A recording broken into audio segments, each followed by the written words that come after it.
ஹல்லேலூயா. கர்த்தருடைய பரிசுத்த நாமத்துக்கு மகிமை உண்டாவதாக. இந்த நாள் கர்த்தருடைய பரிசுத்தமுள்ள ஓய்வு நாள். ஹல்லேலூயா. 6 நாளும் நீ வேலை செய்ய வேண்டும். 7வது நாள் தேவனை கர்த்தரை ஓய்வு நாள். அதிலே நாம் அவர் சமூகத்தில் நின்று நாம் கலிகூற வேண்டும். விசேஷித்த விதமாக ஒவ்வொரு ஆண்டும் நாம் பஸ்கா என்று சொல்லி குட் ஃப்ரைடே சொல்லி நாம் ஆசரித்து வருகிறோம்.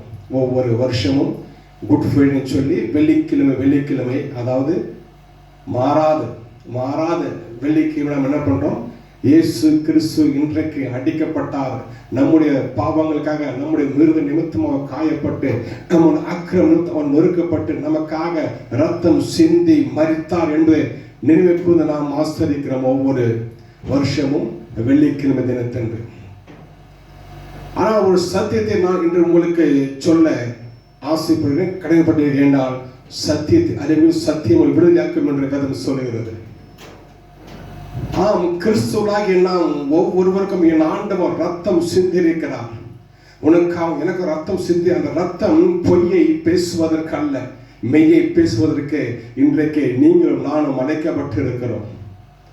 ஆம், பொய் பேசுறதுனா பொய் பேசுனா பேசிட்டு போய் கொண்டே இருக்கலாம், ஒரு கவலையும் இல்லை.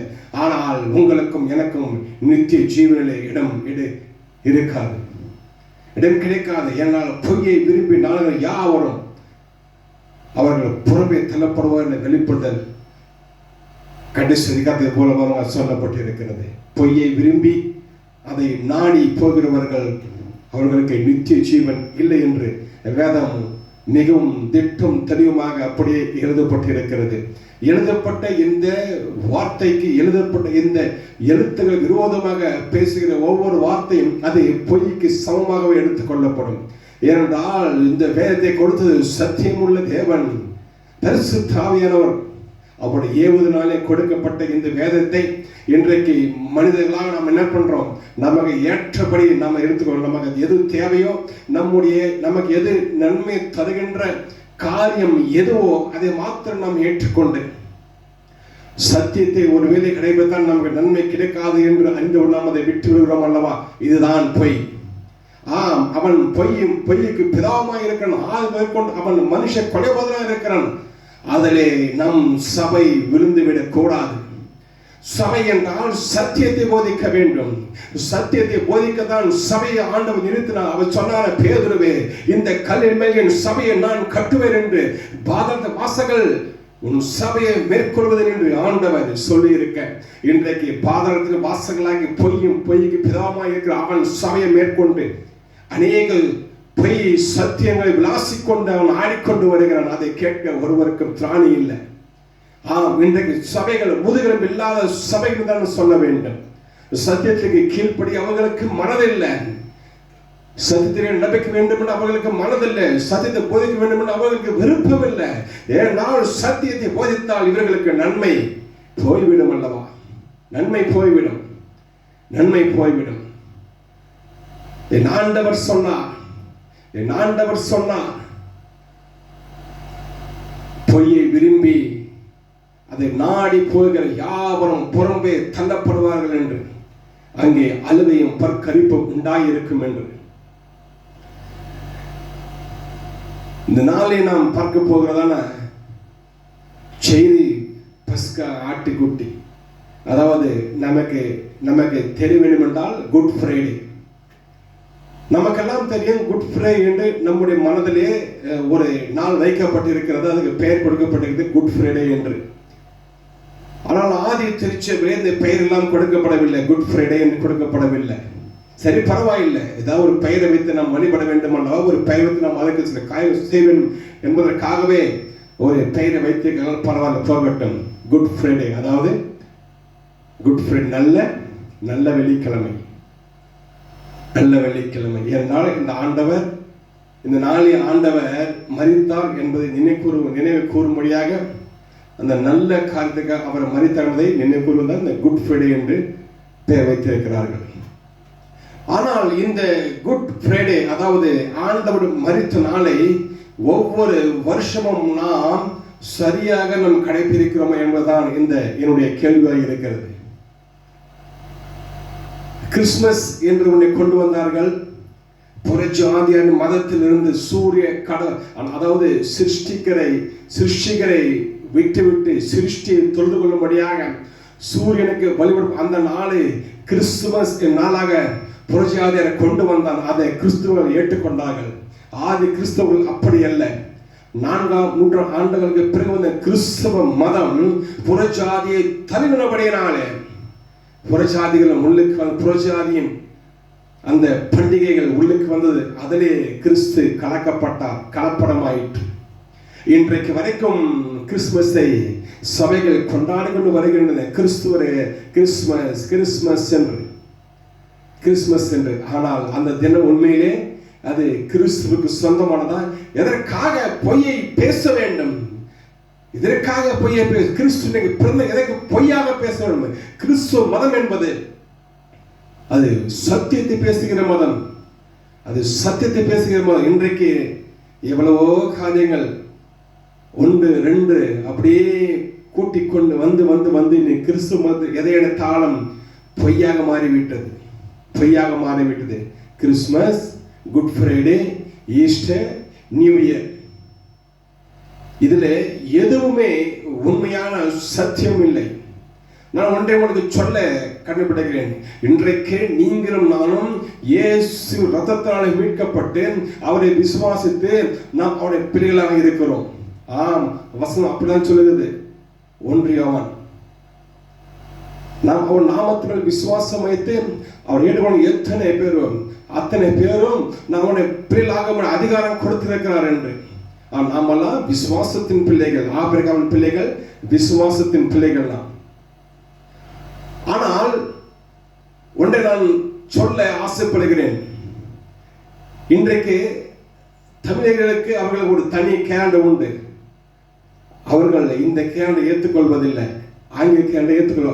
தமிழர்களுக்கு அவர்களுக்கு தமிழ் கேலண்டர் ஒன்று இருக்கு. அதே போல முஸ்லிம்களுக்கு வேறு கேலண்டர், எஜ்ரா கேலண்டர் என்று. ஆனால் இப்படி தெலுங்குக்காரர்களுக்கு தெலுங்கு வருஷ பிறப்பு என்று, இப்படி ஒவ்வொரு மதத்திற்கும் ஒரு அவர்கள் சொல்றாங்க இதுதான் சத்தியம், உன் கேலண்டர் நான் ஏற்றுக்கொள்ள முடியாது என்று. உன் பக்கத்தில் இருக்கிற குப்புசாமி ராமசாமி சொல்றாங்க, விக்கிரகத்தை வணங்குறவங்க சொல்றாங்க நான் ஏற்றுக்கொள்ள முடியாது, எனக்கென்று என் மதத்துக்கு ஒரு தனி கேலண்டர் இருக்குது என்று. இதை ஏற்றுக்க முடியாது சொல்ற. ஆனால் வானத்தையும் பூமியை சமுத்திரத்தையும் உண்டாக்கின சர்வ வல்லமை தேவனாய கர்த்தராக பிள்ளைகள் இருக்கிற நாம் என்ன பண்றோம்? நாம் எதை ஆசிரிக்கிறோம்? ஆங்கில கேலண்டர். முதுகெலும்பு இல்லாத சபையை வெட்கமாயில்லை உனக்கு ஆங்கில கேலண்டரை எடுத்து எனக்கு பிறந்தது என்று சொல்லி நீ ஆசரிக்கின்றாயே. வெட்கமாயில்லை உனக்கு முதுகெலும்பு இல்லையா? உனக்கு சத்தியம் இல்லையா? உனக்கு போதிக்கப்படவில்லையா? வேற உன் கையில கொடுக்கப்படவில்லையா? விபச்சாரத்துக்கு பிறந்ததை எனக்கு பிறந்தது என்று சொல்லி நீ ஆசரிக்கின்றாயே. உன் சபையிலே சத்தியம் இல்லையா? பரிசுத்தம் இல்லையா? ரத்தம் உன்னிடத்தில் ஓடவில்லையா? இயேசு உன் சரீரத்தில் ஓடவில்லையா?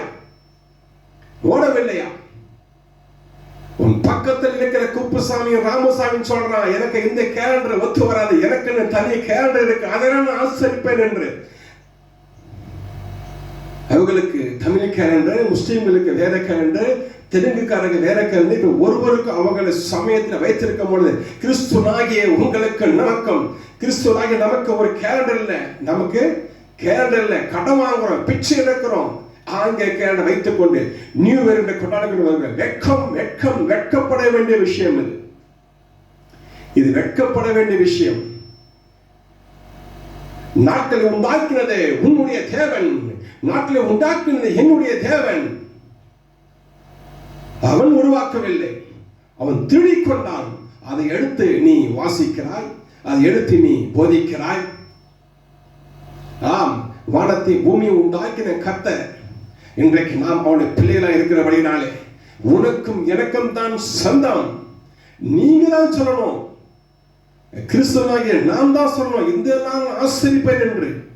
பிச்சை எடுக்க கூடாது. நியூ இயர் டிசம்பர் 31ஆம் தேதி. எவன் வைத்தது நியூ இயர் டிசம்பர் 31ஆம் தேதி என்று? வசனம் தெரியுமா உங்களுக்கு? வசனம் தெரியுமா உங்களுக்கு? வேதம் கொடுக்கப்பட்டிருக்கிறது. வேதம் கொடுக்கப்பட்டிருக்கிறது. நியூ இயருக்கும் பஸ்கா ஆட்டுக்குட்டிக்கும் ஒரே டிஃபரன்ஸ், 14 நாட்கள் தான் ஒரு டிஃபரன்ஸ். நீ நியூ இயர் டிசம்பர் 31 குழாயா உனக்கு எப்போ வரணும்? பஸ்கா ஆட்டுக்குட்டி குட் ஃப்ரைடே உங்களுக்கு ஜனவரி 14 உனக்கு வரணும். இது சத்தியம். ஆனால் என்ன செய்யற நீ? நீவே 31ஆம் தேதி ஆசிரித்து உலகத்தை கலந்து உலகத்திலே கரைப்பட்டு நீ உலகத்தை ஆசரித்துக் கொண்டு தேவனை நீ தேடுகிறாய். உலகத்துக்கும் தேவனை ஊழியம் செய்ய உம்மாலே கூடாது. தோற்று போவாய், ஏமாந்து போவாய். உன் நம்பிக்கை விசுவாசிகளும் ஏமாந்து போவார்கள். விசுவாசியே எனக்கு தெரியாது என்று சொல்லாதே. சத்தியமே உனக்கு கொடுக்கப்பட்ட உனக்கு கொடுத்த அபிஷேகமே உன்னை வழி நடத்தும் என்று வேதம் சொல்லுகிறது. ஒன்றும் எனக்கு தெரியாது என்று பொய் பேசிக்கொண்டு தெரியாது. நான் விசுவாசி, என் பாஸ்டர் இப்படி சொன்னார் அதனால என்று எனக்கு சம்மதம் சொல்லாத. உனக்கு தெரியும், உனக்கு படிக்க தெரியும், உனக்கு தியானிக்க தெரியும். உனக்கு நீ அபிஷேகம் நடத்தவில்லையா? உனக்கு போதிக்கவில்லையா? இது பொய் என்று உனக்கு சொல்லவில்லையா? எனக்கு சொல்லவில்லையா?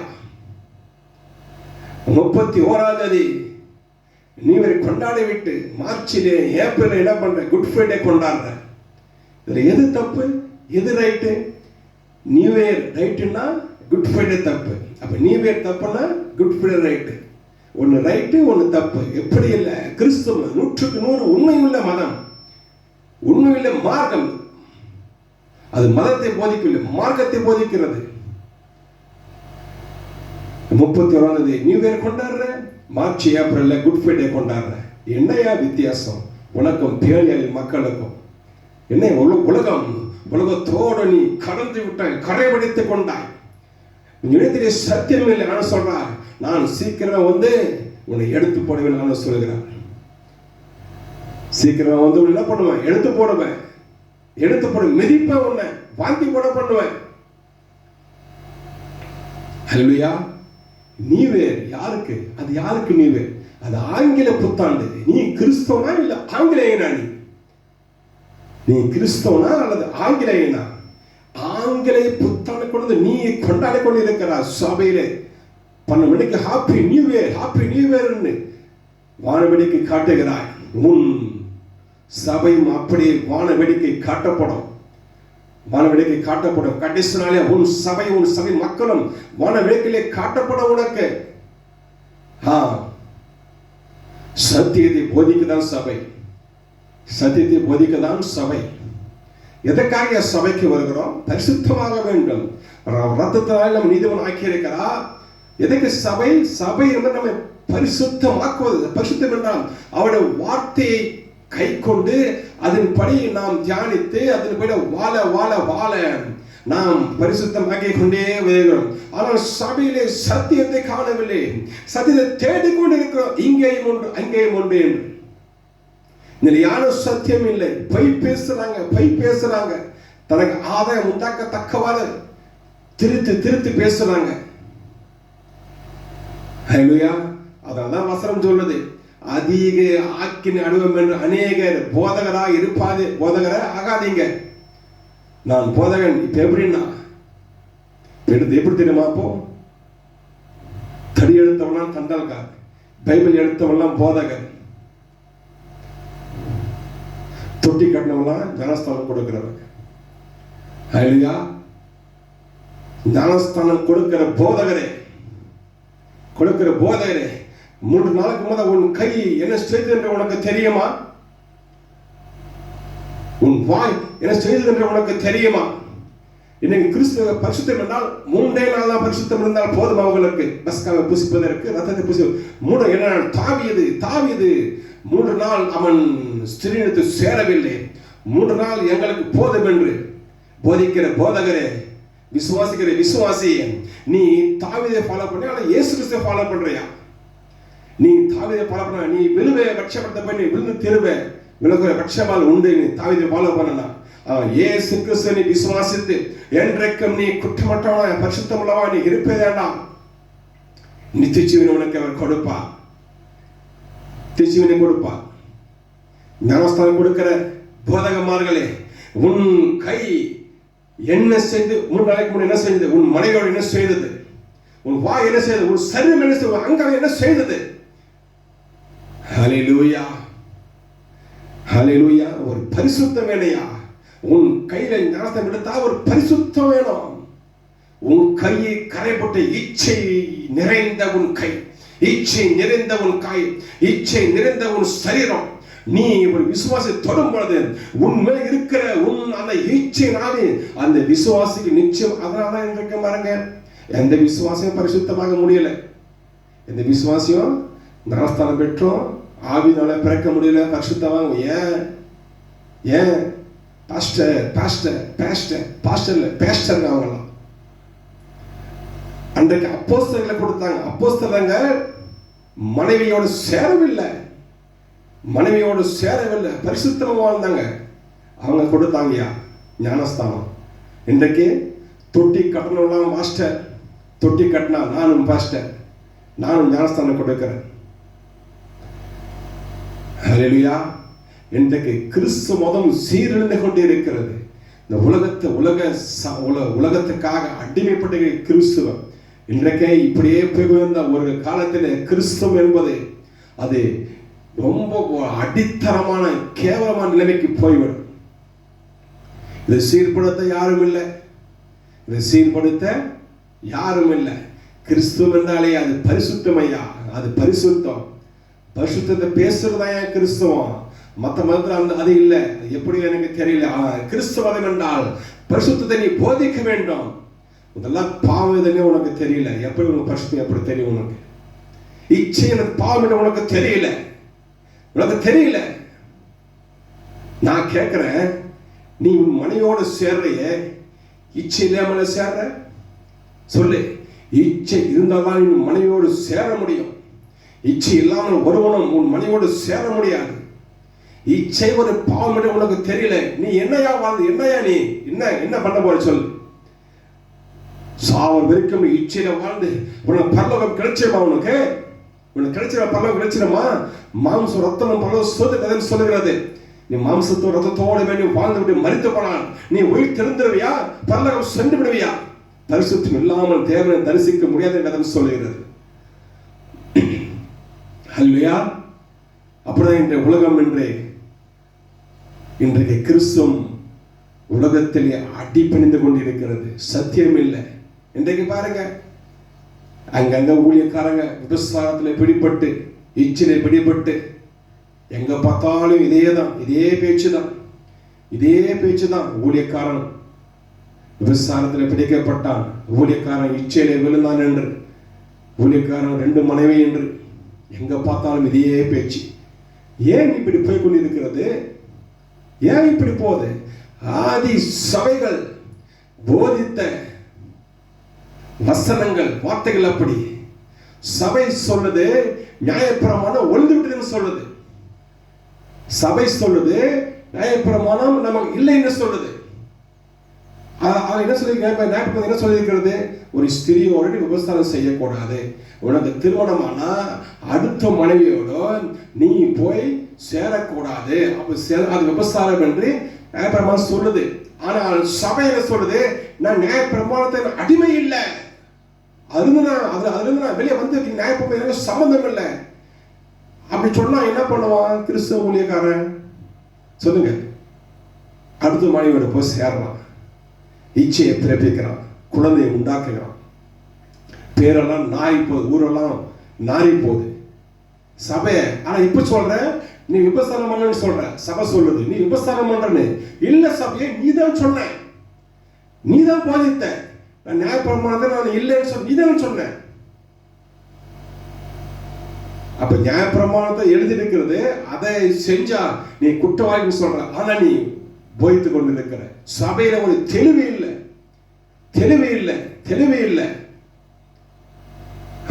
ஆண்டவர் எதை ஒழித்தார் என்று சபைக்கு தெரியல. சபைக்கு ஏனால் அவனுக்கு தெரியும், சபைக்கு தெரியும். தெரிந்தாலும் அந்த உண்மையை சொன்னால் இவனுக்கு என்ன பண்ணிவிடும்? இவனுக்கு லாபம் கிடைக்காது.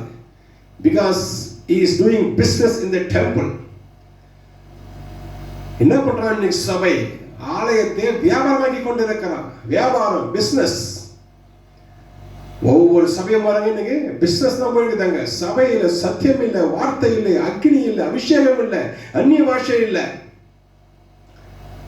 வியாபாரம் வியாபாரம் தான் போயின்னு இருக்கு. சபையில பாருங்க, இந்த திட்டம் அந்த திட்டம், ஏகப்பட்ட திட்டம். ஆனால் எந்த ஒரு சபையாவது நான் பரிசுத்தமாக வேண்டும் என்று சொல்லி அது ஒரு திட்டம் யாராவது போடுறாங்களையா? இது பிதாவின் சித்தம் ஐயா, பரிசுத்தம் ஆக வேண்டும் என்று பிதாவின் சித்தம், இந்த திட்டத்தை நிறைவேற்ற சபையில யாராவது ஒரு திட்டம் போடுறாங்களா? பரிசுத்த திட்டம் என்று யாராவது போட்டிருக்காங்களா? நீங்க என்ன கேள்விப்பட்டிருக்கீங்களா? அது சபைனா எது? பரிசுத்தமாக்குவது தான் சபை. அதுக்கு தான் நீ அழைக்கப்பட்ட, அதுதான் சபை கொடுக்கப்பட்டிருக்கிறது. நான் அத்தை விட்டு என்ன பண்றேன்? அந்த காணிக்க, இந்த காணிக்க, ரோடு காணிக்க, வீடு காணிக்க, ஸ்கூல் காணிக்க, ஏதோ சொல்லி காணிக்க வசூல் பண்ணி பிசினஸ் பண்ணி இருக்கேன். ஆண்டவர் எல்லாத்தையும் பார்த்துட்டு தான் இருக்கிறார். ஆண்டவர் சும்மா விட மாட்டா. சரி, போகட்டும், விட்டு தள்ளுங்க. ஆண்டவர் கண்கள் பூமியையும் உலாவிக்கொண்டு அவர் பார்த்துக் கொள்வார். ஒருவரையும் சும்மா விட மாட்டார். இன்னைக்கு நல்லா இருக்கலாம், நல்லா நீ சாப்பிட்டு நல்லா சுகமாக வாழ்ந்து இருக்கலாம். ஆனா சடுதியாய் வரும் ஆண்டவர் நியாய தீர்ப்பு. அப்ப எங்க போவ? நீ சிரிச்சு பணம் எங்க போவோம்? உன் பணம் எங்கே போவோம்? உனக்கு உன் பணம் உனக்கு காப்பாற்றுமா? உன் பணம் உனக்கு நித்தியம் உனக்கு கொண்டு போகுமா? ஆண்டவர் அடித்தால் நீ மீண்டும் எழுந்திருக்க மாட்டாய். உன்னால் எழுந்திருக்க முடியும் என்றால் அவர் வேரோட பிடுங்கி போடுவார். ஏன்னா ஆண்டவர் பெரியவருங்க, உண்மை உள்ளவர், சத்தியம் உள்ளவர், நீதிபரர் அவர். இங்க பாருங்க, எகிப்து தேசத்திலே இஸ்ரவேல் ஜனங்கள் வெளியே வராங்க. 430 years தாங்க என்ன பண்றாங்க? ஸ்லேவ் வாழ்க்கை வாழ்ந்துட்டு, அடிமை வாழ்க்கை வாழ்ந்துட்டு வெளியே வராங்க. அதுக்கு சொல்ற ஆண்டவர் பஸ்காவை ஆட்டுக்குட்டி அடியுங்கள். அது எப்படி என்றால், கர்த்தர் எகிப்து தேசத்திலே யாத்திரா வாசிகள் யாத்திரா 12. கர்த்தர் எகிப்து தேசத்திலே மோசேயும் ஆரோனையும் மலையை நோக்கி, இந்த மாதம் உங்களுக்கு பிரதான மாதம், இது உங்களுக்கு வருஷத்தின் முதலாம் மாதமாக இருப்பதாக. நீங்கள் இஸ்ரவேல் சபையார் யாவரையும் நோக்கி, இந்த மாதம் 10ஆம் தேதியில் வீட்டு தலைவர்கள் வீட்டுக்கு ஒரு ஆட்டுக்குட்டியாக ஒவ்வொருவரும் ஒவ்வொரு ஆட்டுக்குட்டியை தெரிந்து கொள்ள கடவர்கள். அதை 6வது வசனம், அதை இந்த மாதம் 14ஆம் தேதி வரைக்கும் வைத்திருந்து இஸ்ரவேல் சபையின் ஒவ்வொரு கூட்டத்தாரும் சாயங்காலத்தில் அதை அடித்து ரத்தத்திலேயே கொஞ்சம் எடுத்து தாங்கள் அதை புசிக்கும் வீட்டு வாசல் நிலைக்காக இரண்டிலும் நிலையின் மேற்சட்டத்திலும் தெளித்து அன்று ராத்திரியிலே அதன் மாம்சத்தை நெருப்பினால் சுட்டு புளிப்பில்லா அப்பத்தோடும் கசப்பான கீரையோடும் அதை புசிக்க கடவீர்கள். இது பஸ்காவுடைய நியமம். இன்னும் கொஞ்சம் கொடுக்கப்பட்டு இருக்கிறது. ஆனா என்ன சொல்றா? நான் எகிப்தின் தலை அனைத்தையும் நான் சங்கரிப்பேன். ஆனால் சங்காரத்தோடு உனக்கும் உன் வீட்டுக்குள்ள வராமல் இருப்பதற்கு நீ ஒரு ஆட்டுக்குட்டியை தெரிந்து கொண்டு அதை 14ஆம் தேதி அதை நீ அடிக்க வேண்டும். ஞாபகம், எப்ப ஆடு அடிக்கப்படும்? 14ஆம் தேதி. இது நியமனம். இது மாற்ற ஒருவரால் முடியாது, கூடாது. நீ எப்ப அடிக்கணும்? நீ எப்ப நீ ஆசரிக்கணும்? குட் ஃப்ரைடே 14ஆம் தேதி ஆசரிக்க வேண்டும். உன் இஷ்டத்துக்கு மாற்றக்கூடாது. இது கர்த்தருடைய வார்த்தை. இதை மாற்ற ஒருவனுக்கும் அதிகாரம் இல்லை. கர்த்தருடைய டேட்டை மாற்ற ஒருவனுக்கு அதிகாரம் இல்லை. நீ மாத்திரம் ஆண்டவர் உன்னுடைய தேதியை மாற்றி போடுவார். அவன் தேதியை மாற்றி போடுவார். உன் பெயரை கிறுக்கி போடுவார். ஜீவத்தை கிறுக்கி போடுவார். அது என்ன பண்ணணும்? 14ஆம் தேதி வைத்து அதை சாயங்காலம் அழைக்க வேண்டும். 14ஆம் தேதி. இப்ப பாருங்க, இஸ்ரவேல் ஜனங்கள் அவர் சொன்ன பிரகாரமாவே ஒரு ஆட்டுக்குட்டி அடிக்கிறாங்க. 14ஆம் தேதியிலிருந்து என்ன பண்றாங்க? 15th அவங்க அங்கிருந்து வெளியே வராங்க. அது எப்படி ஆசரிக்க வேண்டும் ஒரு நியமனம் உள்ளது. பஸ்கா எப்படி என்று நான் வாசிக்கிறேன். யாத்திரை 12வது அதிகாரம் 14வது வசனம். புளிப்பில்லா அப்பத்தை 7 நாளில் புசிக்க கடவீர்கள். முதலாம் நாள் தானே புளித்தமாவை உங்கள் வீடுகளிலிருந்து நீக்க வேண்டும். முதலாம் நாள் தொடங்கி 7ஆம் நாள் வரைக்கும் புளித்த அப்பம் புசிக்கும் எவனோ அவன் ஆத்மா இஸ்ரவேலிலிருந்து அறுப்புண்டு போகும். முதலாம் நாளில் பரிசுத்த சபை கூடுதலும் எல்லா நாளிலும் பற்று சபை கூடும் இருக்க வேண்டும். இப்படியே சொல்லிவிட்டு வந்து 18வது வசனம் சொல்கிறேன் பாருங்க. 1ஆம் மாதம் 14ஆம் தேதி சாயங்காலம் தொடங்கி மாதத்தின் 21ஆம் தேதி சாயங்காலம் வரைக்கும் புளிப்பில்லா அப்பம் புசிக்க கடவீர்கள். இது பஸ்கா நியமனம். பஸ்கா ஆடு எப்ப அடிக்கப்படுறது? ஆபீப் மாதம் 14ஆம் தேதி பஸ்கா அடிக்கப்படுகிறது. நீங்கள் வைத்துக் கொள்ளுங்க. ஆபீப் மாதம் 14ஆம், நான் உங்களுக்கு கூட சொல்ல கலைப்படுகிறேன். அந்த ஆபீப் மாதம் 14ஆம் தேதி எந்த கிழமை? அது புதன்கிழமை. ஏற்கனவே நான் என்ன பண்ணோம் நிரூபித்திருக்கிறோம் வேதத்தின் பிரகாரமாக. அந்த 14ஆம் தேதி அது புதன்கிழமை. புதன்கிழமையிலே ஆண்டவர் அடிக்கப்பட்டார். புதன்கிழமையிலே பஸ்கா ஆட்டுக்குட்டி அடிக்கப்பட்டது. சபையை நீ கேட்கலாம், எனக்கு ஒரு கவலையும் இல்லை. சத்தியத்தை போதிப்பது என்னுடைய வேலை. சபையை விசுவாசத்தை நீ கேட்கலாம் சரி, கேட்கலாம் சரி, I don't care, I don't mind. சொல்லுவது என் கடமை. ஆவியானவர் சொல்லி இருக்கிறார், சொல்லுவது என் கடமை. நீ கேள்வி கேட்காவிட்டால் போ, அது உன்னுடைய இஷ்டம். It's up to you. இங்கே எகிப்திலே பஸ்கா ஆட்டுக்குட்டி அடிக்கப்பட்டது புதன்கிழமை. நிரூபிக்கப்பட்டு வேண்டாம், நீங்க எடுத்து பாருங்க, நம்முடைய சேனல் இருக்கிறது, வேண்டாம் லிங்க் கொடுக்கிறேன், அதை பார்த்துங்க. புதன்கிழமையிலே பஸ்கா ஆட்டுக்குட்டி அடிக்கப்பட்டது. அதே புதன்கிழமை இங்கே கிறிஸ்துவும் அடிக்கப்பட்டார். இதை மாற்ற ஒரு நாள் கூடாது, மாற்ற ஒரு நாள் கூடாது. ஏங்க, இயேசுவையே ஒருத்தன் ஏத்துக்கல, அவன் சொல்றான், அதை கேட்டு நீங்க ஆசரிக்கிறீங்க. இஸ்ரவேல் இயேசுவே அவன் ஏத்துக்கல, இயேசுவே அவன் ஏத்துக்கல, அவன் சொல்றான், அவனை கேட்டு நீங்க ஆசரிக்கிறீங்க. வெக்கமா இல்லை உனக்கு? Don't you ashamed?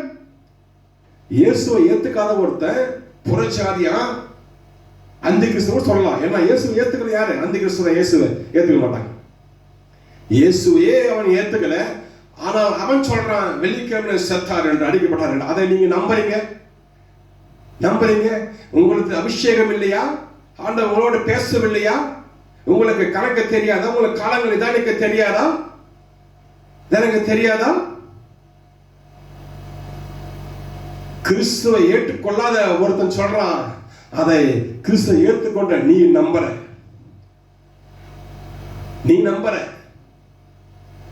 வேதம் கொடுக்கப்பட்ட உண்மைதான் இஸ்ரவேல், ஆனா அதை விட வேற ஒரு மகத்துவம் அவனிடத்தில் ஒன்றும் இல்லை. வேதம் கொடுக்கப்பட்டது உண்மையே இஸ்ரவேலிடத்தில், ஆனால் அதை விட வேற மகத்துவமான காரியம் ஒன்றும் அவனிடத்தில் இல்லை. அவன் பொய்யா இருக்கிறான், அவன் ஏற்றுக்கொள்ளவில்லை, அவன் கிறிஸ்துவை அவன் ஏற்றுக்கொள்ளவில்லை. அவன் சொல்றான்னு நீங்க ஆசரிக்கிறீங்க. ஹல்லேலூயா. சரி ஓடுங்க. அப்படி நீங்க ஆசரித்தாலும் உண்மையான தேதியை ஆசரிக்கிறீர்களா? சொல்லுங்க பார்க்கலாம். உண்மையிலே நீங்க ஆசரிப்பது உண்மையான அதே டேட்ல ஆசரிக்கிறீங்களா? இங்க வசனம் சொல்றது 14ஆம் தேதி நீங்கள் அதை ஆசரிக்க வேண்டும். குறித்த காலத்திலே நீங்கள் ஆசரிக்க வேண்டும். 14ஆம் தேதியில். நான் இன்னொரு வசனத்தை வாசிக்கிறேன். யாத்திரா 13வது அதிகாரம் 10வது வசனம். ஆகையால் நீ வருஷந்தோறும் குறித்த காலத்தில் இந்த நியமத்தை ஆசரித்து வருவாயாக. எப்படிங்க? குறித்த காலத்தில் நீ இதை ஆசரித்தே ஆக வேண்டும். மாற்ற முடியாது, மாற்றக்கூடாது. என்றால் இது மீட்பின் திட்டம்.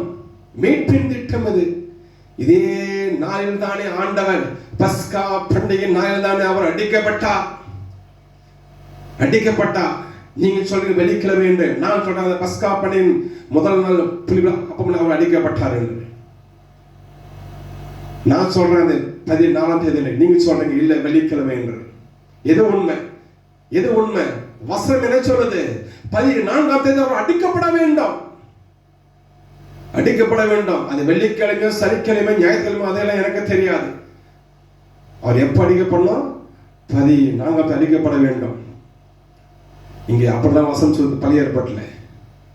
ஆனா நீங்க சொல்றீங்க வெள்ளிக்கிழமை அடிக்கப்பட்ட. சரி, வைத்துக் கொள்வோம். அப்படி வெள்ளிக்கிழமையா? ஒவ்வொரு வருஷம் நீங்கள் வெள்ளிக்கிழமையிலே நீங்கள் ஆசரிக்க முடியுமா? அதை முடியுமா? சொல்லுங்க பார்க்கலாம், சொல்லுங்க. நான் கேட்கிறேன் ஒரு கொஸ்டின். உங்க வீட்டில் யாராவது ஒருவர் இறந்து போனால் உங்களுக்கு அந்த டேட் தெரியும். ஒவ்வொரு வருஷம் நீங்கள் எதை நீங்க நினைவு கூறீங்க? அவர் இறந்து போன தேதியா அல்லது இறந்து போன நாளையா? எதிலே நீங்கள் ஆச்சரிக்க, எதில் நீங்கள் நினைவு கூறுகிறீர்கள்? தேதி தான் நீங்க நினைவு கூறுறீங்க. உதாரணமாக ஒருவர் ஜனவரி 10ஆம் தேதி அவர் மரித்தார், என்ன பண்றோம்? அடுத்த வருஷம் அதே டேட்டு. ஆனால் நீங்க கிளம்பி பார்க்கறதில்ல. ஆனால் என் ஆண்டவர் தேதி மட்டும் மாற்றி மாற்றி மாற்றி மாற்றி ஆசரித்து ஒரே வெள்ளிக்கிழமை ஆசரிக்கிறீங்களே, என்னையா நியாயம் இது? இதுல சத்தியம் இருக்குதா? இதுக்கு சபை தேவையா? இதுக்கு போய் சொல்வதற்காக சபை ஆண்டவர் உண்டாக்கினார். பாதாளத்தின் வாசல்கள் மேற்கொண்டு விட்டது. பாதாளத்தின் வாசல்கள் சபையை மேற்கொண்டு விட்டது. பொய்யும் பொய்க்கு பிதாவின் சபை நடத்தி கொண்டு இருக்கிறார், நடத்தி கொண்டு இருக்கிறார். இதுக்கு சபையும் உடந்த, சபை தலையை உடந்த, விசுவாசிகள் உடந்த. உங்களுக்கு தெரியாதுன்னு சொல்லாதீங்க. எல்லாம் உங்களுக்கு தெரியும், எல்லாம் உங்களுக்கு தெரியும். நீங்க ஒன்றும் சின்ன பசங்க இல்ல, சின்ன பிள்ளைங்க இல்ல. வேதத்தை நிதானிக்க உங்களுக்கு தெரியும், தியானிக்க தெரியும், போதிக்க தெரியும். ஒன்றும் தெரியாதுன்னு சொல்லாதீங்க. ஒருவன் ஒரு 3 வருஷத்தாலே அவன் வேதத்தில் அவன் தேர்வு இருக்கிறான். இயேசுவோட எத்தனை வருஷம் இருந்தாங்க சிஷ்யங்க? உதாரணம் வச்சு ஒரு 3 வருஷம் வச்சுக்கோங்க. அப்புறம் என்ன பண்ணாங்க?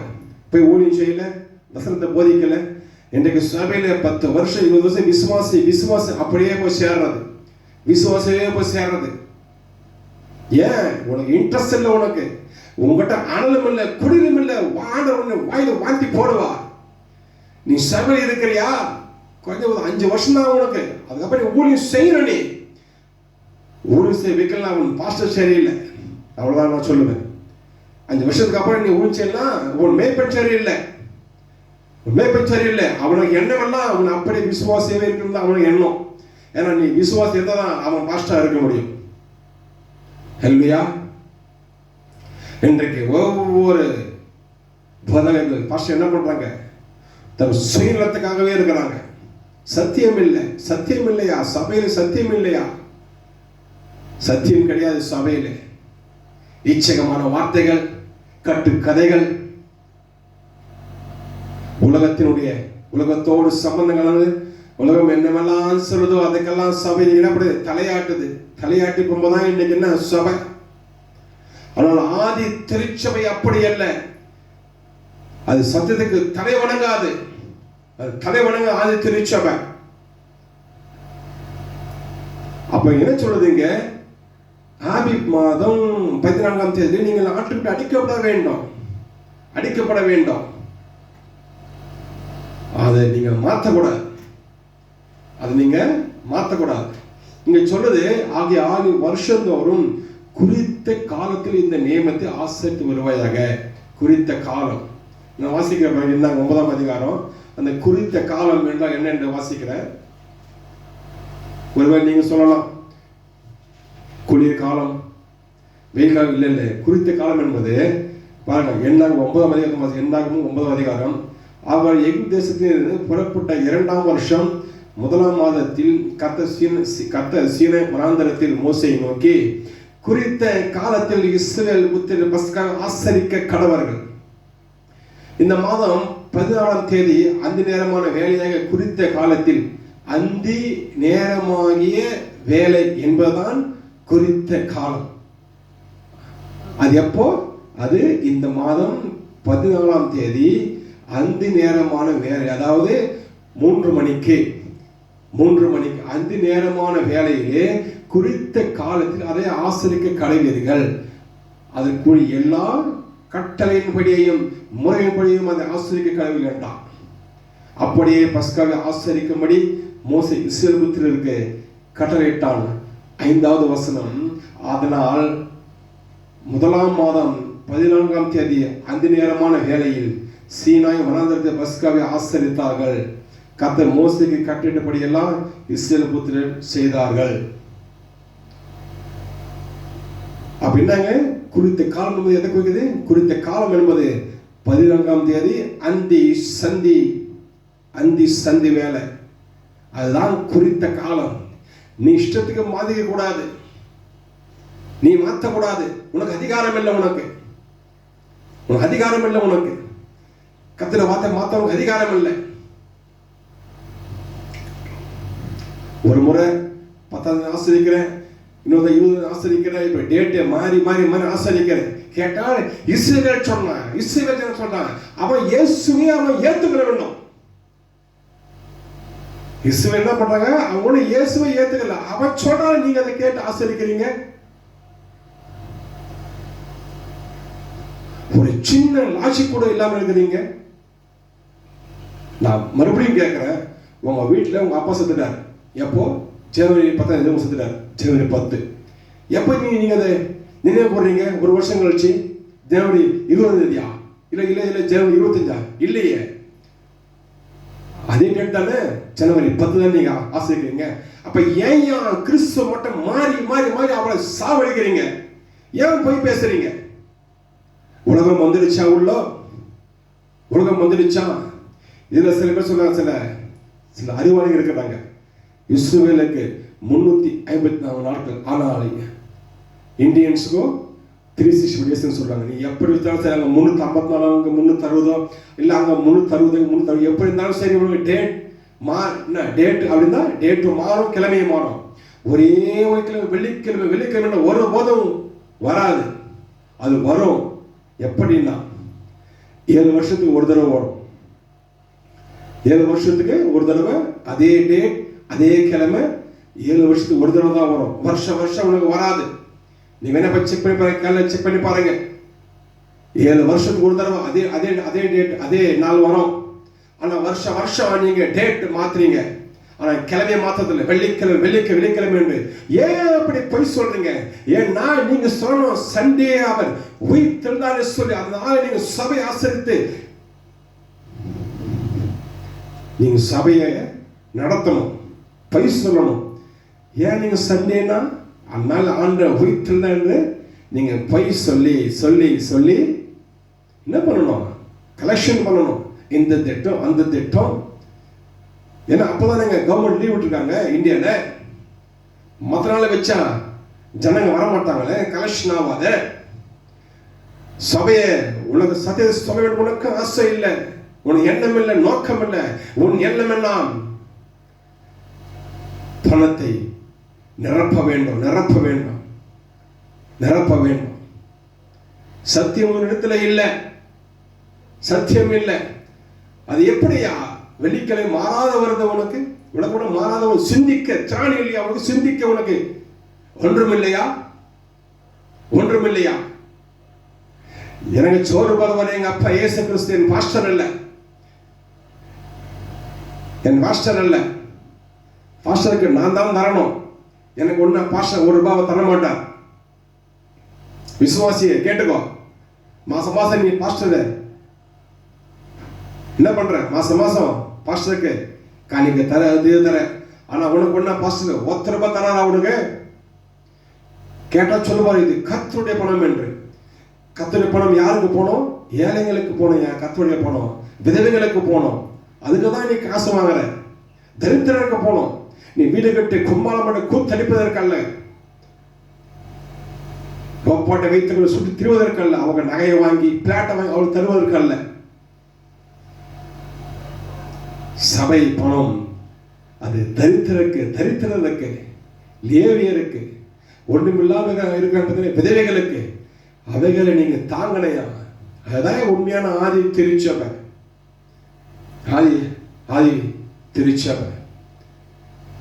ரொம்ப ரொம்ப ரொம்ப என்ன பண்ற நீ? அடுத்து உன் காரியத்திலே நீ போய்கொண்டே இருக்கிற. நீ ஒரு விசுவாசி விழுந்தால் நீ உதவி செய்யறியா? ஒரு விசுவாசி விழுந்து போனா சாப்பிடறதுக்கு வழி இல்லை, எவ்வளவோ அவன் உனக்கு என்ன பண்ணான்? கொடுத்திருக்கிறான். இந்த விசுவாசை நீ தாங்கறையா?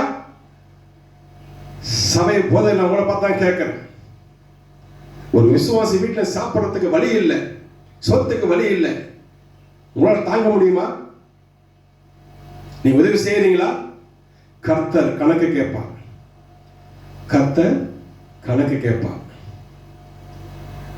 இப்ப பாருங்க, ஆபீப் மாதம் 14ஆம் தேதி அவர் அடிக்கப்பட்டார். புதிய ஏற்பாட்டிலேயும் அந்த நாள் பஸ்காவுக்கு எழுதப்பட்டிருக்கிறது. அன்றைக்கு அவர் அடிக்கப்பட்டார், அவர் மரித்தார்.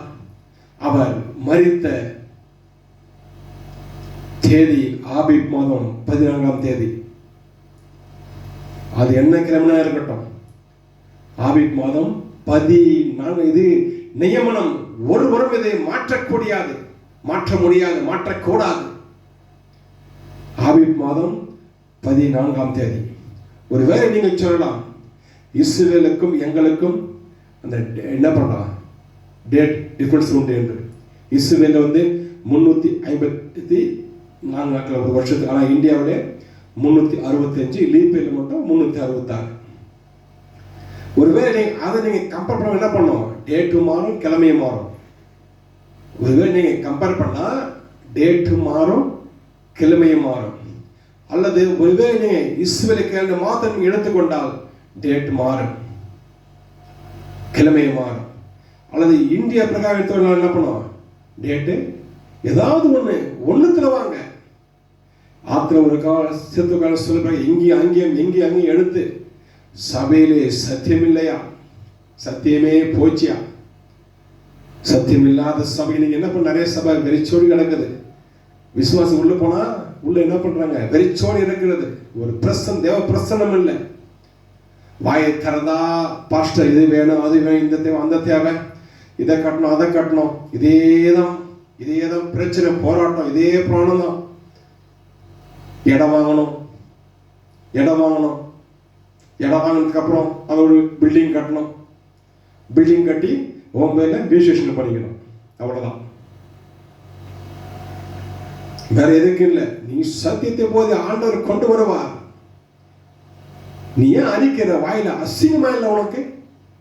உன் தேவை போய் ஆண்டவரத்தையும் போய் சொல்லு. விசுவாசிகளை சொல்லாத, உன் தேவை என்னவென்று அங்கே போய் சொல்லு. வெக்கமா இல்லை உனக்கு? விசுவாசிக்கு ஒன்று எதுவும் தேவை மட்டும் நீ சொல்றல்ல, ஆண்டவர் ஜெபம் பண்ணுங்க பிரதர், ஜெபம் பண்ணுங்க போய் சொல்ற, ஆண்டவர் செய்வார் என்று. ஆனா உனக்கு அந்த விசுவாசம் இல்லையா?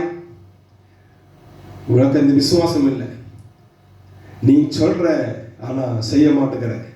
அதனால ஆண்டவர் சொல்றாரு, ஒருவனுக்கு மார்க்கத்தில் ஆகிற வரைக்கும் என்ன பண்றீங்க, ரொம்ப கஷ்டப்பட்டு, ஆனால் கஷ்டப்பட்டு அவனை சேர்க்கிறீங்க. ஆனால் அவன் வந்த பொழுது அவன் என்ன பண்றீங்க, அதிக நரகத்திலே தள்ளுறீங்க சொல்கிறது. நீங்களும் பல்லவத்துக்கு போறதில்லை, பல்லவத்துக்கு போக என்ன பண்றீங்க, விடுறதில்லை. நீங்களும் அதில் பிரவேசிப்பதில்லை. வரும் நீங்கள் அது என்ன பண்றாங்க, நீங்க என்ன பண்றீங்க, அவனை நீங்க என்ன பண்றீங்க, தடுக்கிறீங்க. அப்பதான் சொல்றது, வேத பாரகரே பரிசேயரே உங்களுக்கு ஐயோ. ஒரே வார்த்தை உங்களுக்கு ஐயோ. நீங்க என்ன பண்றீங்க, பல்லவதி கதவை பூட்டி போடுறீங்க. விசுவாசி உள்ளே போகாதபடி நீங்க என்ன பண்ண, பூட்டி போடுறீங்க. நீயும் போறதில்லை, விசுவாசி போக விடுவதில்லை. எதனால? சத்தியம் இல்லை, சத்தியம் இல்லை, சத்தியம் இல்லை, சத்தியம் இல்லை. நியூ இயர் ஜனவரி 31, பஸ்கா குட் ஃப்ரைடே ஏப்ரல் 18. ஏப்ரல் 18 இடைப்பட்ட காலம் எத்தனை மாசம்? 3 மாசம். இது 18 நாள், 108 நாள் ஆயிடுச்சு கிட்டத்தட்ட. ஆனால் வேதம் சொல்லுது, இந்த மாதம் உங்களுக்கு பிரதான மாதம். இது ஆபீப் மாதம். இந்த மாதம் உங்களுக்கு வருஷத்தின் 1ஆம் மாதமா இருப்பதாக. அப்புறம் என்ன, எப்ப உனக்கு நியூ இயர்? ஆபீப் 1 தான் உனக்கு நியூ இயர். ஆபீப் 1 உனக்கு நியூ இயர். ஆபீப் 14 உனக்கு அடிக்கப்பட்ட நாள். ஆபீப் 17 உயிர் தெழுந்த நாள். இதை சொல்லிட்டு போய் கொண்டே இதையா, ஏன் கஷ்டப்படுற, ஏன் பொய் சொல்ற, என்னத்தை சாதிக்க போற நீ? எவ்வளவுதான் வாங்கி நீ கொட்டி சேர்க்க போற நீ? உன்னால எல்லாத்தையும் திங்க முடியுமா? நீ சேர்க்க பணம் உன்னால திங்க முடியுமா? முடியாது. உண்மை சொல்லிட்டு போயிட்டே உனக்கு என்ன, உனக்கு விசுவாசி கேட்குதே இல்லையோ, வருதே இல்லையோ, நீ சத்தியத்தை பேசு. ஆண்டவர் கூட்டிட்டு வருவார். ஆண்டவர் அவர் கூட்டிட்டு வருவார். யார் இங்க வர வேண்டும் என்று. இன்னைக்கு சபையெல்லாம் என்ன ஆயிடுச்சு, அலங்காரம் ஆடம்பரம் ஆயிடுச்சு. அலங்காரம் ஆடம்பரம். உலகத்தை ஒரு சினிமா ஒரு சினிமா தியேட்டருக்கு போக தேவையில்லை, இங்கே வந்தால் போதும், ஒரு சினிமாவை பார்த்துடலாம். அது மாதிரி தான் ஆட்டம் பாட்டம் கூத்தெல்லாம் இன்னைக்கு எங்கே சபையில் தான் விசில் அடிக்கிறான், விசில் அடிச்சு சபையை நடத்துகிறான், புகை போடுறான், புகை போடுறான். நம்மெல்லாம் ஒரு காலத்தை பார்த்துருப்போம், சினிமா பாட்டு என்ன பண்ணா புகை போட்டு ஆடுவோம், எல்லாரும் பார்த்துருக்குறோம் ஒரு காலத்தில். இப்போ ரட்சிக்கப்பட்டு இருக்கிறோம், அதனால பார்க்கறது இல்லை. பட் அந்த அனுபவம் நமக்கு தெரியும் இல்லையா? புகை போடுறான், துணியெல்லாம் விலகுது. அப்படிதான் இன்னைக்கு வராங்க கிறிஸ்துவ பாடகர்கள் வராங்க, துணி விலகி துணி நிர்வாணத்தை காட்டி புகையை எழுப்பி. ஐயோ, சொல்வதற்கு வெட்கமையா. ஒரு சர்ச்சைக்கு போனா சர்ச்சையா இல்லை, சினிமா தியேட்டர் மாதிரி இருக்கு. ஆண்டவர் இதற்காக அவர் மரித்தார், இதற்காக அவர் ரத்தம் சிந்தினார். பூமியிலே உயர்த்தப்பட்டவராய், கைகளில் ஆணடிக்கப்பட்டவராய், காலையில் ஆணடிக்கப்பட்டவராய், சரீர முழுவதும் பிற்கப்பட்டவராய், அனாதிய தெங்கோனி இதற்காகவா? சபையை விழித்துக்கொள், சபையை விழித்துக்கொள். இதுக்காக யாரும் ரத்தம் சிந்தினாரு? நீ போய் பேசுவதற்கு உனக்கு சபையை கொடுத்து, உனக்கு ஆத்மாவை கொடுத்து, இதை மேய்த்துன்னு சொல்லி உன் இடத்திலே ஆண்டவர் ஆட்டுக்குட்டி கொடுத்து என்ன பண்ண? நீ தவறா வழி நடத்துற. ஆண்டவர் துக்கம், ஆண்டவருடைய உள்ளம் எவ்வளவு துக்கப்படும். கொஞ்சமாவது யோசித்தையா? இச்சையை நீ போதிக்கிற, நீயே இச்சையில விழுந்து கிடக்கிற, நீயே ஒரு இச்சையின் பிரிவாக இருக்கிற, இச்சையை போதிக்கிற. உன் ஆத்மா, உன் சபை ஆத்மா எப்படி நல்லது உருப்படும்? அது எப்படி உருப்படும்? விபஸ்தாரம் செய்யாத சொல்ற, நீயே விபஸ்தாரம் செய்து கொண்டு இருக்கிற, நீயே விபஸ்தாரக்காரன் இருக்கிற. அப்புறம் எப்படி உன் ஆடுகள் எப்படி வரும்? மெய்ப்பன போலவே ஆடுகளும் வரும். சபை இன்றைக்கு சீர்கட்டு போயிருக்கிறது. அது சின்ன ஊழியக்காரனும் பெரிய ஊழியக்காரனும் அவருடைய தகுதிக்கேற்ப விபசாரத்தை தூண்டுகிற சபையாகவே இன்றைக்கு உள்ளது. அவரவர் தகுதிக்கேற்ப விபசாரத்தை தூண்டுவதாகவே இருக்கிறது. சபையை விழித்துக்கொள், கர்த்தரிடத்தில் திரும்பு. துன்மார்க்கன் தன் வழியையும் என்ன பண்ணும்? அவன் வழியை விட்டு அவன் கர்த்தரிடத்துக்கே திரும்ப கடவன். அக்கிரம காரணத்தை நினைவுகளையும் விட்டு விட்டு அவன் கர்த்தரிடத்தில் திரும்ப கடவன். கர்த்தரிடத்திலே மன்னிக்க தகைய என்ன உண்டு? மன்னிக்க தகைய அவனுடைய திராணி உண்டு. அவன் மன்னிக்க பெரிய இருக்கிறான், அவன் மன்னிப்பதற்கு வல்லதாக இருக்கிறார். துன்மார்க்கத்தின் வழியும் அக்கிர காலத்தை நினைவில் விட்டு கர்த்தரிடத்துக்கே திரும்ப கடவுகள். சபையை திருந்து, உனக்கு ஒரு காலம் கொடுக்கப்பட்டிருக்கு, திருந்து. நீ திருந்தாவிட்டால் ஆண்டவர் உன்னை கவிழ்த்து போடுவார். கவிழ்த்து போடுவார், ஆடுகள் சுதறடிக்கப்படும். நீங்க பாத்தீங்களா, எத்தனையோ சர்ச்சு மூடியாச்சு. ஏன்? மெய்ப்பன் விபசாரத்திலே கையங்களமாக பிடிக்கப்பட்டாயா? பிடிக்கப்பட்ட கையங்களமாக விபசாரக்காரனாக. யாரு? மெய்ப்பன். சபையில் ஆளுலாம் சிதறி போயிடுச்சு. கேட்கறல்லவா? முதலாவது கிறிஸ்தவனுக்கு நீ ஊழியம் செய்ய நீ தகுதியா? நீ 3 வருஷம் படிச்சியோ 5 வருஷம் படிச்சியோ அதெல்லாம் அப்புறம் தான். முதலாவது நீ மாம்ச இச்சையை மேற்கொண்டு இருக்கிறாயா? அவன் தான் ஊழியத்துக்கு தகுதி. என்ன பொறுத்த வரைக்கும் நீ பைபிள் காலேஜ் படி, எம்டி படி, பிடி படி, அதெல்லாம் கவலை இல்லை. நீ மாம்ச இச்சை மேற்கொள்ள நீ படிச்சிருக்கிறியா? சொல்லு. என்ன சபை உன் நம்பி 1000 ஸ்திரீகள் வருவாங்க, பெண்கள் வருவாங்க. நீ உன் கண்கள் இச்சையை மேற்கொண்டு இருக்கிறதா? அப்படி எப்படியா நீ சபையை நடத்த பரிசுத்தமா வர? என்ன பண்ணுவ? வரப்போற நீ தான் பார்த்து சொல்லி விட்டு தெரியுமணி. சான்ஸ் கிடைச்சா என்ன பண்ணுவ? பொருளவும் செய்வனி. ஆண்டவர் சும்மா விடுவாரா? அது சபை, அவர் ரத்தத்தினாலே மீட்டெடுக்கப்பட்ட கொடுக்கப்பட்ட சபை. அது நீ அதை கரைப்பட்டவன் விடுவாரா? அடிப்பார், வேப்பனை வெட்டுவார், அது சிதறி போகும். எத்தனையோ சபைகள் சிதறி, எனக்கு தெரியும். இங்க வேலூர் பட்டணத்திலே எத்தனையோ சபைகள் சிதறி போயிடுச்சு, ஆளுகளெல்லாம் பறந்து போயிடுச்சு. ஏனென்றால் மேய்ப்பன் விபசாரத்திலே பிடிக்கப்பட்டான், விபசாரத்திலே பிடிக்கப்பட்டான், கையங்களுமாக பிடிக்கப்பட்டான், சாட்சியோடு பிடிக்கப்பட்டான். தப்பிக்க வழி இல்லை, தப்பிக்க வழி இல்லை. இன்றைக்கு நிறைய பேர் கொடுத்தாங்க, ஆனா அவங்களாம் இன்னும் மாட்டல. அவங்களாம் என்ன இன்னும் தப்பிக்கொண்டிருக்கிறாங்க. உங்களுக்கு ஒரு தருணம் கொடுக்கப்பட்டிருக்க. இன்றைக்கே நீ மனம் திரும்பு. சபை மூப்பரே, முதலாவது வேதத்தை நீ போதிப்பதாக நீ இச்சையை நீ மேற்கொண்டு இருக்கிறாயா? உனக்குள்ள இச்சை இல்லை என்று நீ உணர்ந்த பிறகு நீ போதிக்க நீ தகுதி உள்ளவன். அப்பாயா உனக்கு தகுதி இருக்கிறது. ஆதி அப்போஸ்தலர்கள் அப்படிதான். அவங்க இச்சையே இல்லை. என்னைக்கு அவர் கிறிஸ்துவ வந்து சேர்ந்தார்களோ அதுக்கப்புறம் மனைவியில் சேரவில்லை, சுயனிக்கவில்லை, ஸ்திரீனத்தை சேரவில்லை. இன்றைக்கு போதை சொல்லுங்க. என்ன பண்ற நீ? என்னையா பண்ற நீ? என்ன பண்ற நீ? மூணு நாள் பட்சத்துல போதும் போதிக்கிற நீ. திங்கக்கிழமை மனைவியோட சேர்ற, உன் கை அசிங்கப்பட்டது, உன் வாய் அசிங்கப்பட்டது. சண்டே என்ன பண்ற? ஆண்டவர் பரிசுத்தர் என்ன பண்ற? வந்து போதிக்கிற. வெட்கமா இல்லை உனக்கு? வெட்கமா இல்லை உனக்கு? நீ போதனை என்றால் முதலாவது நீ மாம்ச இச்சையை நீ மேற்கொண்டு இருக்க வேண்டும். இதுதான் உனக்கு முதல் தகுதி. இதுதான் உனக்கு முதல் தகுதி. மாம்சத்தையே மேற்கொள்ளல, நீ வந்து என்ன வந்து போதிக்க போற? நீ என்ன பண்ணுவ? சபை பெண்களை பார்த்து என்ன பண்ணுவ? நீ இச்சிப்ப. அந்த பெண்களை பார்த்து என்ன போய் இச்சிப்ப. ஒரு நாள் சமயம் கிடைக்க, அப்ப என்ன பண்ணுவேன்? அதோட போய் சேர்ந்து போயிடுவேன். வெட்கம், வெட்கம், வெட்கம். கிறிஸ்துவன் என்றாலே அவன் பரிசுத்தம். அவன் பரிசுத்தமாய் ஜீவிக்க என்றால் நம்மை அழைத்து தேவன் அவர் பரிசுத்தர். அவர் சொன்னார் அல்லவா? அவன் சொன்னார் அல்லவா? நீங்களும் பரிசுத்தமாய் சொன்னார் அல்லவா? எல்லோரும் பரிசுத்தம் உள்ளவாக என்று தேவன் சித்தம் என்று வேதம் போதிக்கவில்லையா? இதுவே பிதாவின் சித்தம். எது சித்தம்? பிதாவின் சித்தம். எல்லோரும் பரிசுத்தமாக வேண்டும் என்பதே பிதாவின் சித்தமாக இருக்கிறது. வேதம் சொல்லவில்லையா?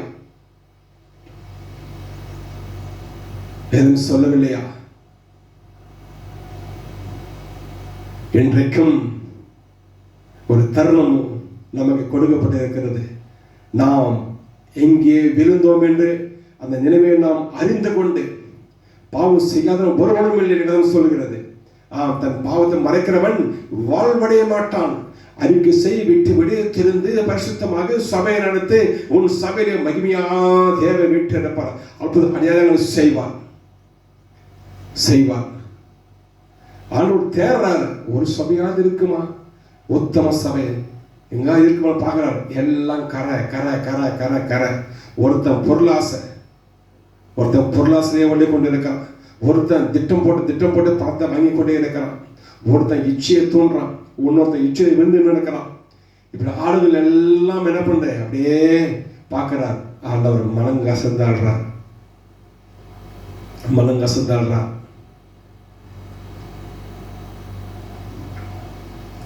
நியாயப்பிரமாணத்தை ஒழித்தேன் என்று சபை சொல்லுது. ஆனால் நியாயப்பிரமாணத்தைப்படி ஒருத்தர் செய்தால் அது தப்புன்னு சபை சொல்லுது. ஆண்டவர் எதை ஒழித்தார் அதுவே தெரியல சபைக்கு தெரியல. ஆண்டவர் எல்லாவற்றையும் ஒழிக்கவில்லை. நியாயப்பிரமாணத்தை ஆண்டவர் எல்லாவற்றையும் ஒழிக்கவில்லை. அப்படி என்னால் நீங்க தப்பு செய்யும் போது உங்களை யாரும் தண்டிக்க கூடாது. ஏன்னா நீங்க தான் கட்டுப்பட்டவர்கள் அல்லவே. நீ தப்பு செஞ்சுப்பா, போலீஸ் வரும், அப்போ உனக்கு தெரியும் நியாயப்பிரமாணம் எது உண்டு எது இல்லைன்னு சொல்லி. அறிந்து கொள்.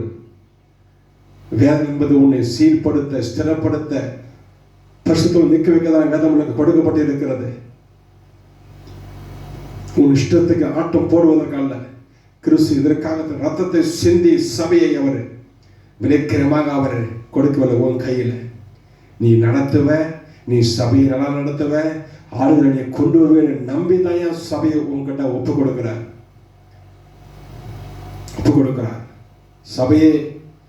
சபை மக்களே, இன்றைக்கு சபை எப்படின்னா, சபை மக்களுக்கு ஏற்றபடி பாஸ்டர்கள், இந்த சபை மக்களுக்கு ஏற்றபடி பாஸ்டர். இன்னைக்கு சபை என்ன பண்ணுது?